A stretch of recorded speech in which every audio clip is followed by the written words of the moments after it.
नमस्कार साथियों, कैसे हो आप सभी। उम्मीद है सारे अच्छे होंगे। आज हम टेस्ट का सॉल्यूशन कर रहे हैं जो अभिनय शर्मा सर ने 1 से 100 टेस्ट की सीरीज चलाई है। उसमें टेस्ट नंबर 8 का सॉल्यूशन है। यदि सॉल्यूशन पसंद आए तो चैनल को सब्सक्राइब करना ना भूलें। तो शुरुआत करते हैं। इसने सवाल में कहा है एक शंकु दे रखा है और एक बेलन दे रखा है, मतलब कि एक तो सिलेंडर है और एक कोन है।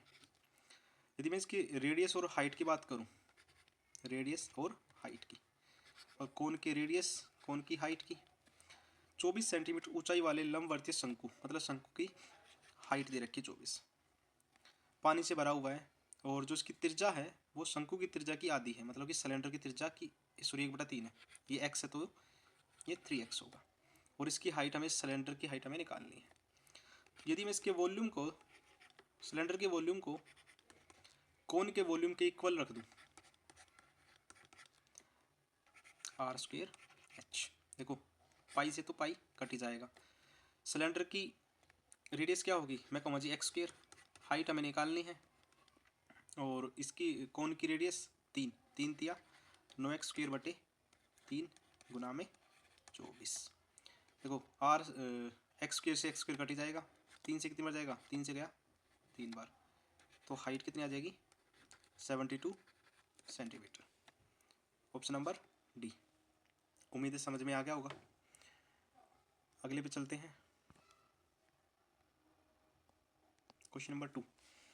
सवाल नंबर 2 में कहा है HCF और LCM 44 और 264 दे रखा है। एक फॉर्मूला होता है हमारे पास, LCM गुना HCF इक्वल होता है first number multiply second number. एक तो इसने LCM दे दिया 264, HCF दे दिया इसने 44। इसने कहा कि पहली संख्या को 2 से भाग कर दिया जाए तो भागफल 44 आता है। इसका मतलब वो संख्या क्या रही होगी, 2 गुना 44, वो संख्या 88 रही होगी। तो दूसरा नंबर हमें निकालना है, ठीक है जी। 44 से कम 44, 44 से गया 2 बार, 2 से कितनी बार जाएगा 132। तो आंसर कितना आ जाएगा, ऑप्शन नंबर सी 132 हमारा सही आंसर होगा। 2 क्वेश्चन हो चुके हैं। क्वेश्चन नंबर 3, क्वेश्चन नंबर 3 पढ़ लो। सवाल में कहा है कि एक व्यक्ति ने 1500 रुपये में कोई चीज़ खरीदी, मतलब कि कॉस्ट प्राइस कितना है 1500 रुपये है। यदि उसे 25% के अधिक पर बेचे तो मतलब कि जो SP होगा वो 1500 से 25% ज़्यादा, मतलब 125/100 होगा। 2 जीरो से 2 जीरो काट दी। जब इसको कैलकुलेशन करोगे तो ये आ जाएगा 1875। यदि उसे 75 रुपये कर देना पड़े, 75 रुपये कर देना पड़े तो शुद्ध लाभ बताना। यदि 75 रुपये कर ना दे तो चीज़ कितने की है 1800 की। 1500 की चीज़ 1800 में बेच दे, 300 का सीधा सीधा फ़ायदा होगा। 300 का फ़ायदा होगा 1500 रुपये के ऊपर और मल्टीप्लाई 100। 2 जीरो से 2 जीरो कट गई। 15 से कितनी बार, 15 दूनी 30, तो डायरेक्ट शुद्ध जो लाभ है वो 20% का हो जाएगा। ऑप्शन नंबर डी वही हमारा आंसर होगा। चलो चलते हैं क्वेश्चन नंबर 4 की तरफ। तो क्वेश्चन नंबर 4 है जो थोड़ा सा कॉम्प्लिकेटेड है, मैंने सिर्फ हिंदी में ही रखा है, पढ़ लो। इसने कहा है कि यदि रहीम ने लगातार 3 वर्षों में बैंक से x की समान राशि जमा की और 5% प्रति वर्ष साधारण ब्याज देता है तो तीसरे वर्ष के अंत में उसके खाते में कितनी राशि होगी। सवाल थोड़ा सा कॉम्प्लिकेटेड है, करेंगे। यदि मैं पहले साल की बात करूं, यदि SI की बात करूं फर्स्ट ईयर की, तो क्या होगा, प्रिंसिपल को मैं x मान लेता हूं, ठीक है। यहाँ से SI क्या होगा, x गुना 5% के हिसाब से 1 साल का ब्याज, जो कि हो जाएगा 5x/100। या इसको मैं लिख सकता हूँ यहाँ से काट के x/20, ठीक है। और यहाँ से मैं अमाउंट की बात करूँ तो अमाउंट कितना हो जाएगा x + x/20, तो ये हो जाएगा जी 21/20x, ठीक है। अब सेकंड साल, दूसरे साल की बात करूँ, दूसरे साल का तो ये तो प्रिंसिपल हो जाएगा। दूसरे साल में x में ही मैं यदि अमाउंट जोड़ दूँ तो दूसरे साल का जो प्रिंसिपल होगा वो हो जाएगा जी 41/20x। और दूसरे साल का SI की बात करें तो 41/20x, ये तो प्रिंसिपल है। रेट हमारा 5 है, टाइम 1 साल का, 5 1 5, 5 20 बार, तो 41x/400। दूसरे साल का अमाउंट की बात करें तो क्या होगा 41x/20 प्लस 41/400x, जो कि हो जाएगा, जब इसको सोल्व करोगे तो ये हो जाएगा 861/400x। ठीक है, अब ये 2 सालों का आया है, तीसरे साल का बाकी है अभी। यदि मैं तीसरे साल की बात करूं तो प्रिंसिपल क्या होगा जी, 861/400x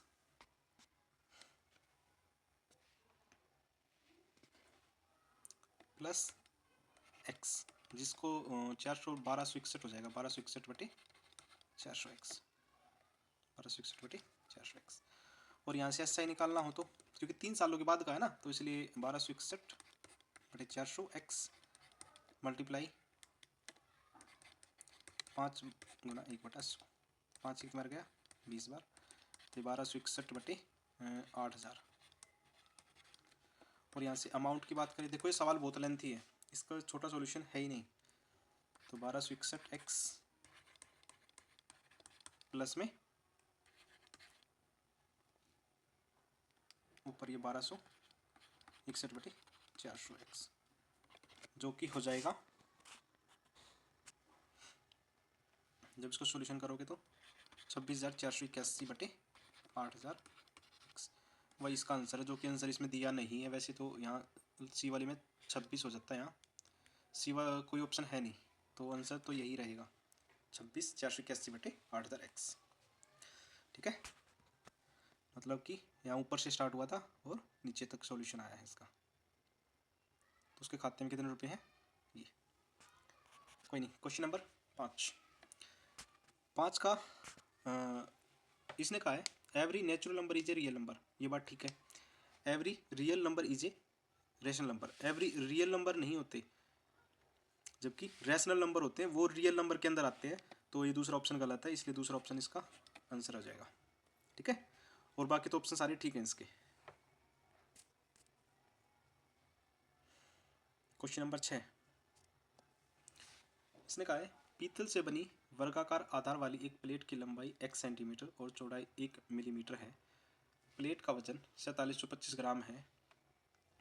यदि 1 घन सेंटीमीटर पीतल का वजन 8.4 ग्राम है तो x की वैल्यू बतानी है। यदि मैं प्लेट का वेट, तो इसने कितना दे रखा है, प्लेट का वेट 4725 ग्राम का। यदि मुझे प्लेट का वॉल्यूम निकालना हो तो पहले तो मैं बता देता हूँ, इसकी लेंथ दे रखी है x। ठीक है, और यदि इसकी ब्रेथ की बात करूँ, ब्रेथ दे रखी है 1 mm, या फिर इसको कह सकते हैं 0.1 सेंटीमीटर। ठीक है, और इसकी हाइट की बात करें तो हाइट भी x मान लेता हूँ मैं इसकी। ठीक है, तो इसका वॉल्यूम क्या होगा, x मल्टीप्लाई 0.1 मल्टीप्लाई 8.4, जो कि इक्वल होगा 4725 के। यहाँ से एक्स स्क्वेयर इक्वल होगा 4725 गुना में 10 गुना 10 बटे, देखो 8.4 का पॉइंट हटाएंगे तो 10 ऊपर चला जाएगा, और 1 का भी पॉइंट हटाएंगे तो 10 ऊपर चला जाएगा। काट दो इसको, 4 दूनी 8, 4 एकम 4, 4 से जाएगा ये 25 बार। 21 से कितनी बार, 21 एकम 21, 21 दूनी 42, 5, 21 दूनी 42, 21 पंजे 105। तो यहाँ से एक्स स्क्वेयर क्या हो जाएगा, 15 का स्क्वेयर गुना 5 का स्क्वेयर, पावर से पावर कट जाएगी, तो एक्स की वैल्यू कितनी आ जाएगी 75, ऑप्शन नंबर डी। ठीक है, क्वेश्चन नंबर 7। क्वेश्चन नंबर 7 में क्या कहा है, इसने कहा है 5 सेंटीमीटर और 6 सेंटीमीटर त्रिज्या वाले 2 वृत्त एक दूसरे को बाह्य रूप से स्पर्श करते हैं। वृत्तों की सीधी उभयनिष्ठ स्पर्श रेखा वृत्तों को केंद्रों को मिलाने वाली रेखा के बाह्य रूप का अनुपात वही होता है जो उनकी त्रिज्याओं का होता है। 5-3, ऑप्शन नंबर डी। ठीक है, क्वेश्चन नंबर 8, 3 सेंटीमीटर और 8 सेंटीमीटर त्रिज्या वाले 2 वृत्त केंद्रों के बीच की दूरी 13 सेंटीमीटर है।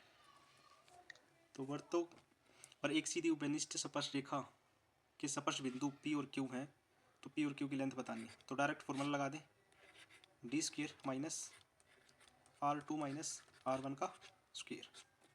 तो d कितना हुआ डिस्टेंस, 13 का स्क्वेयर माइनस यहाँ हो जाएगा 8 माइनस 3 का स्क्वायर। ट्रिपलेट वैसे आपको याद भी होगा, 13 8 13 12 5 का होता है, ठीक है। तो 169 माइनस 8 में से 3 का 5, 5 का स्क्वायर होगा 25, जिसको मैं लिख सकता हूँ √144, जो कि बाहर आएगा तो 12 हो जाएगा। वही हमारी पी से क्यू की लंबाई होगी। ऑप्शन नंबर सी, ठीक है। उम्मीद है समझ गए होगे। क्वेश्चन नंबर 9 आसान है, जल्दी से पढ़ लो। इसने कहा एक ठेकेदार को 16 दिनों में सड़क बनाने के लिए नियुक्त किया गया। 20 मजदूरों के साथ 12 दिनों तक काम करने के बाद पाया, मतलब 20 मजदूर 12 दिन तक काम करते रहते हैं, तो 5/8 मतलब कि 8 में से 5 काम कर लिया, बाकी काम कौन करेगा जी, बाद में करेंगे। अब इसने निर्धारित समय में मतलब 16 दिनों में ही करना, तो 4 दिन बच के कितने मजदूर लगाए, x + 20, मतलब 20 तो लगे हुए हैं, x की वैल्यू निकालनी है। चलो 5 से कितनी बार गया, 5 चौके 20, 4 से 4 × 12, तो 4 × 3 × 3 = x + 20, 9 चौक 36, तो x = 36 - 20, तो कितने मजदूर और लगाने हैं, आप कहोगे जी 16 मजदूर और लगाने हैं, तो 16 आंसर आ जाएगा इसका, ठीक है। क्वेश्चन नंबर 10 पढ़ लो, फिर करवाते हैं। इसने कहा है -2 5 और B6 और B से गुजरने वाली रेखा 20x + 5y = 3 है। 3 पर लंबवत परपेंडिकुलर है, तो B का मान बताओ।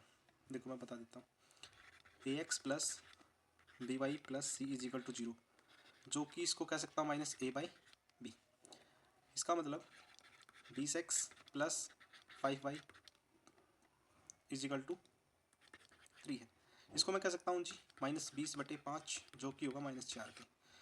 जब दो लाइन एक दूसरे के ऊपर परपेंडिकुलर होती है ना, m1 m2 के, तो इनका प्रोडक्ट होता है हमेशा -1। क्या होता है, -1। यदि मैं बात करूं slope line passing through, slope line passing through, ठीक है, तो वो होता है x2 - x1 बटे y2 - y1। x2 कितना है, b -5 बटे 6 -2, जिसको मैं लिख सकता हूँ b -5 बटे 8, ठीक है। अब इनके प्रोडक्ट की बात करें, एक तो हमारे पास ये आ गया -4 और एक स्लोप ये आ गया, तो यदि दोनों का प्रोडक्ट निकालूँ -b -5 / 8 मल्टीप्लाई -4, जो कि होगा -1 के। माइनस से माइनस कटेगा, 4 से 2 बार गया, तो b -5 = 2, तो b की वैल्यू कितनी आ जाएगी, 7। ऑप्शन नंबर सी वही हमारा आंसर होगा, ठीक है। जल्दी जल्दी करेंगे, सारे सवाल हो जाएंगे। इसने सवाल में कहा है कि 2x - 3, पहले तो मैं एक साइड का सोल्व कर लेता हूँ। 2x माइनस, अब 3 के अंदर मल्टीप्लाई करवा दो, 6x + 6 > x - 1, तो इसको कह सकता हूँ माइनस का 4x + 6 x - 1। अब x को एक साइड में कर ले और एक को एक साइड में कर लेते हैं, ठीक है। तो 5x छोटा होगा 7 से, तो x की वैल्यू एक तो आ गई 1.4। अब दूसरी तरह, दूसरी को निकाल लेते हैं, x - 1 छोटा होगा 2 - 2x से प्लस 2x को। अब x को एक साइड में कर ले, तो इसको कहेंगे जी 3x इक्वल होगा -3 के, और x = इसको मैं कर लेता हूँ -3 होगा x के, मतलब x की वैल्यू क्या हो सकती है, मैं x की वैल्यू करना चाहूँ तो -3 x और 1.4, मतलब इन दोनों के बीच में होगी। इन दोनों के बीच में तो एक ही ऑप्शन है, ऑप्शन नंबर बी, ठीक है। उम्मीद है आप समझ गए होंगे। Question number 12।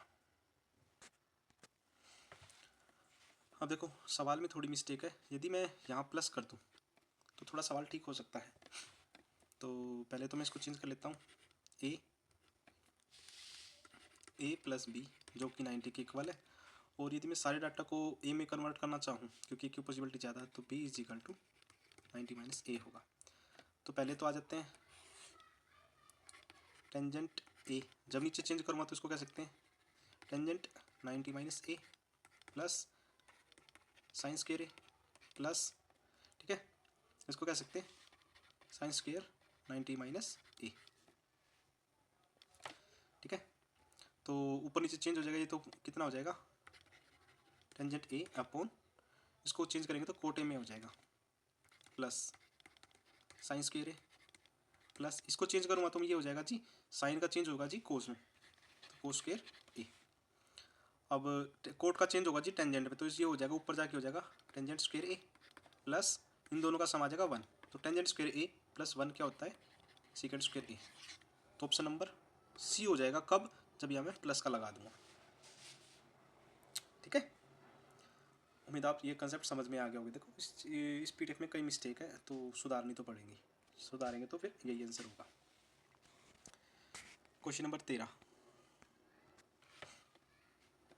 देखो यदि मैं यहाँ से मैं बात करूँ 2a is equal to A minus 1 is equal to 0 के इक्वल मान लूँ, तो a हो जाएगा g 1/2, इसी तरह b हो जाएगा 3/4 और c हो जाएगा माइनस का 5/4।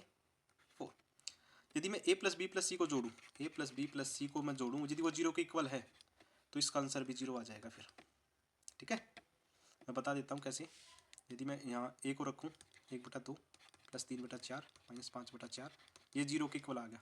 अब मतलब a प्लस बी प्लस 0 के इक्वल आ गया तो मैं कह सकता हूँ a की क्यूब प्लस b की क्यूब प्लस c की क्यूब माइनस 3abc इक्वल होगा, एक a प्लस बी प्लस सी होता है और आगे भी डाटा होता है। यदि यही 0 हो गया तो पूरा एक सवाल भी 0 के इक्वल आ ही जाएगा फिर। ठीक है ना, ये प्रॉपर्टी होती है, प्रॉपर्टी आपने पढ़ी दी होगी। क्वेश्चन नंबर 14,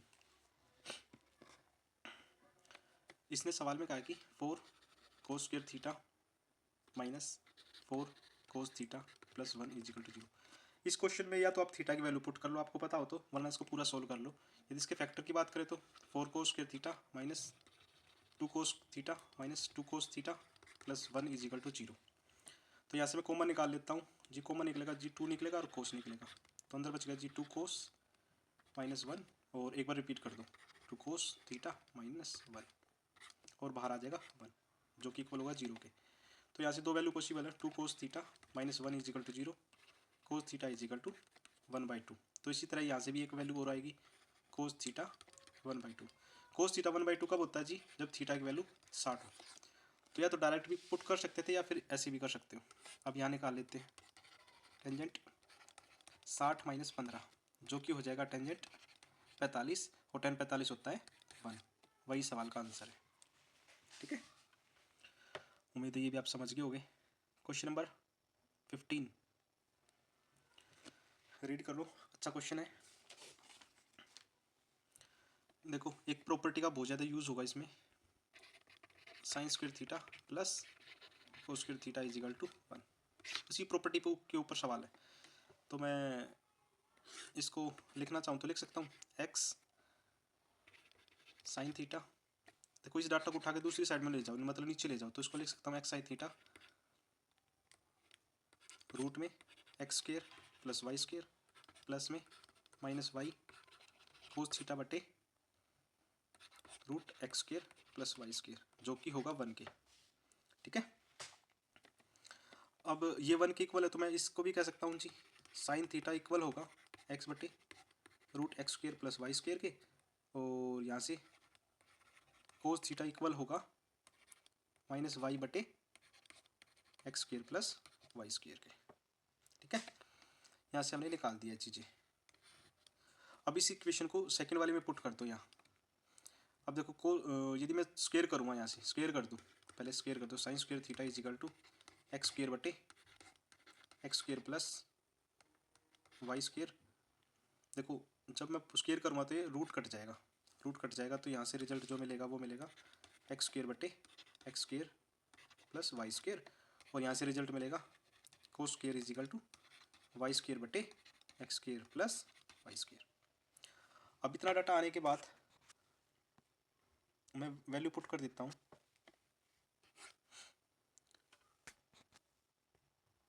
इसमें पुट कर दें तो कोस स्क्वायर की जगह लिख सकता हूँ वाई स्क्वायर बटे x square plus Y square, और नीचे ए स्क्वायर था, प्लस साइन स्क्वायर की जगह लिख सकता हूँ एक्स स्क्वायर बटे x square plus Y square बटे बी स्क्वायर जो कि इक्वल होगा 1/x square plus Y square.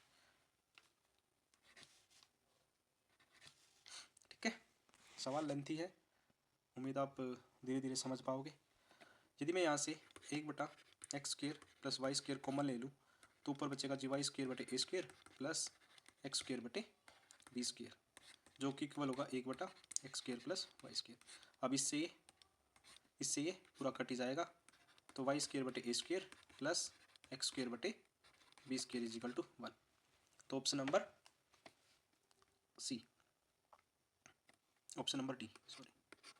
D सवाल का आंसर हो जाएगा। देखो कैलकुलेशन सर ने बहुत लेंथी दे रखी है। अब एक सवाल लेंथी है तो अगला आसान है। देखो क्वेश्चन नंबर 16, जो भी आपको बड़ी टर्म दिख रही है ना, यदि इनका अंतर 1 का है तो बड़ी संख्या हमेशा छोटी दिखती है, छोटी संख्या हमेशा बड़ी होती है। मतलब कि बड़ी संख्या जैसे 6 और 5 है, सबसे छोटी संख्या होगी, तो सबसे छोटी संख्या इसमें है ऑप्शन नंबर ए। ठीक है, इस टाइप के सवालों का आंसर हमेशा याद रखना, डिफरेंस यदि 1 का है तो बड़ी संख्या छोटी होती है, छोटी संख्या बड़ी होती है। क्वेश्चन नंबर 17, यदि मैं 17 को सोल्व कर लूँ तो इसको कह सकता हूँ जी AB - a² = b², AB = a² - b²। अब इसमें पुट कर दें, इसको कह सकता हूँ जी a + b a² + b² - ab। अब ये वैल्यू यहाँ पुट करेंगे तो कितना हो जाएगा, ये वैल्यू इसमें पुट कर देते हैं तो रिजल्ट मिलेगा a + b ab - ab। तो यहाँ से कितना रिजल्ट आएगा 0, क्योंकि ये दोनों कट जाएंगे तो ऑप्शन नंबर सी हो जाएगा। क्वेश्चन नंबर 18, इसमें बताना है कि कौन सा सॉल्यूशन होगा। तो मैं इसको कह सकता हूँ जी 4x / -8x इक्वल होगा -y/2y = 2/-4। देखो 4 × 4 4 दूनी 8, माइनस से ये y से y कटेगा, 1 से 2 कटेगा, तो सारा रिजल्ट क्या आ गया -1/2 -1/2 -1/2। सारे बराबर है तो क्या हो जाएगा infinite solution, infinity, option number A. ठीक है, क्वेश्चन नंबर 19, इसने कहा कि cos² थीटा = x + y²। तो संभव है, तभी संभव क्या हो सकता है x² थीटा, यदि इसकी मैक्सिमम वैल्यू की बात करो तो 1 होती है, 1 = x + y का होल² अपॉन 4xy। तो इसको कह सकता हूँ जी x² + y² + 2xy = 4xy। जब 4xy को दूसरी साइड में शिफ्ट करेंगे तो क्या होगा x² + y² - 2xy, जो कि 0 के इक्वल होगा। यदि मैं इसको क्लोज कर दूं तो x - y का होल² = 0, x = y होगा, ऑप्शन नंबर डी। ठीक है, तो ये प्रॉपर्टी थी। क्वेश्चन नंबर 20, इसमें भी डायरेक्ट प्रॉपर्टी है, तो क्या करेंगे, पहली टर्म में से सेकंड माइनस कर देंगे, सेकंड में से थर्ड माइनस कर देंगे, तो ऑप्शन नंबर ए हो जाएगा। ठीक है, क्वेश्चन नंबर 21, यदि इसको ऑप्शन से जाओगे तो और ज़्यादा बेस्ट रहेगा। पहले ऑप्शन में इसने कहा कि 6 बढ़ा दे, यदि 6 बढ़ा दे तो ये 20 और 16 होगा, तो 4 × 5 = 20, 4 × 4 = 16, तो पहला ऑप्शन तो गलत हो गया। दूसरे में यदि पुट करूँ तो 6 बढ़ा दे 24 और 18 होगा, 6 × 4 = 24, 6 × 3 = 18, तो दूसरा ऑप्शन सेटिस्फाई कर गया। ठीक है, और घटा के भी देख लो तब भी दूसरा ये सेटिस्फाई करेगा। देखो कुछ क्वेश्चन ऑप्शन से करोगे तो ज़्यादा बेस्ट रहेगा। क्वेश्चन नंबर 22, यदि इस क्वेश्चन में देखो मिस्टेक थी, यहाँ 8 पुट करोगे तो ज़्यादा ठीक रहेगा। देखो इसको कह सकते हैं 7, जब इसको चेंज करोगे तो कट जाएगा, ये भी कट जाएगा, ये भी कटेगा और ये भी कटेगा, तो यहाँ से रिजल्ट मिलेगा 7 + 8 - 2 की पावर 2 4 - 3 की पावर 3 3 3 होती है 27, तो रिजल्ट मिल जाएगा -16। ठीक है, और यदि 8 ना पुट करोगे तो -23 आंसर आएगा। क्वेश्चन नंबर 23, इसने कहा पी और क्यू एक व्यवसाय में प्रारंभ करते हैं। मैं मान लेता हूँ पी ने कोई व्यवसाय स्टार्ट किया, क्यू ने कोई किया। पी क्यू की तुलना में 14,000 रुपये अधिक, तो मैं मान लेता हूँ जी क्यू ने एक्स किया होगा तो इसने 14,000 रुपये ज़्यादा लगाए होंगे। पी ने 8 महीनों के लिए लगाए, क्यू ने 10 महीनों के लिए लगाए। ठीक है, 2,000 रुपये में पी का हिस्सा क्यू के हिस्से से 400 रुपये अधिक है। यदि मैं 2,000 में से 400 पहले तो अलग से कर दूँ और फिर बराबर बांट दूँ तो कितना होगा 800 और 800, तो इसका मतलब इसको 1200 मिलेंगे, इसको 800 मिलेंगे। चलो अब कर लेते हैं इसकी क्रॉस मल्टीप्लाई, कुछ करता हूँ काट दूँ, 4 × 3 = 12, 4 × 2 = 8, तो ये हो जाएगा जी 3x + 8 × 24, और कुछ करता हूँ काट दें, 2 से गया 4 बार, 2 से गया 5 बार, तो 4 × 3 = 12, 12x + थोड़ा गलत काट दिया, ऊपर 3 आएगा, नीचे 4, ठीक है। 2, 4 दूनी 8, तो 8x plus 11,200 is equal to 3×5 = 15x। तो यहाँ से मिलेगा 7x इजिकल टू 11,200। यहाँ से x की वैल्यू कितने मिलेगी, 16 7 112, ठीक है, 0 बढ़ जाएगी। तो p की वैल्यू बतानी है, तो 14,000 प्लस 16,000 जो की वैल्यू हो जाएगी 30,000। Option number A. उम्मीद है मेरे तरीके आप लोगों को समझ में आ रहे होंगे। Question number 24। क्वेश्चन नंबर 24 में कहा है पी का वेतन क्यू के वेतन से 20% कम है। तो 3 व्यक्ति हैं, पी क्यू आर। जो आर के वेतन से 20% कम है, यदि मैं आर को 100 मान लूँ तो क्यू का वेतन उससे 20% कम हो जाएगा या 80 हो जाएगा। पी का वेतन क्यू से कम है तो इसका 80% 64 हो जाएगा, ठीक है। आर का वेतन पी के वेतन से कितना अधिक है, जी मैं कहूँ तो कितना अधिक है जी, 36 अधिक है। 64 के ऊपर गुना 100, 4 9 36, 4 से गया 16 बार, 4 से गया 4 बार, 4 से गया 25 बार, जिसको मैं लिख सकता हूँ 225/4, जो कि हो जाएगा 56.25%। ये सवाल का आंसर है, ठीक है। Question number 25। इसने कहा है एक डीलर साइकिल को लागत मूल्य से 40% अधिक करता है, मतलब 100 की वैल्यू 140 है, फिर उस पर 10% छूट दे देता है। तो 90% निकाल दो, इसका कितना हो गया 126। तो लाभ कितना हो गया, लाभ की मैं डायरेक्ट बात करूँ तो जी 26% का लाभ हो गया, वही हमारा आंसर है। तो थैंक यू सभी को। यदि मेरी ये सॉल्यूशन पसंद आए तो वीडियो को लाइक और चैनल को सब्सक्राइब करना ना भूलें, और आगे हमेशा और ऐसे ही सॉल्यूशन मिलते रहेंगे आप लोगों को।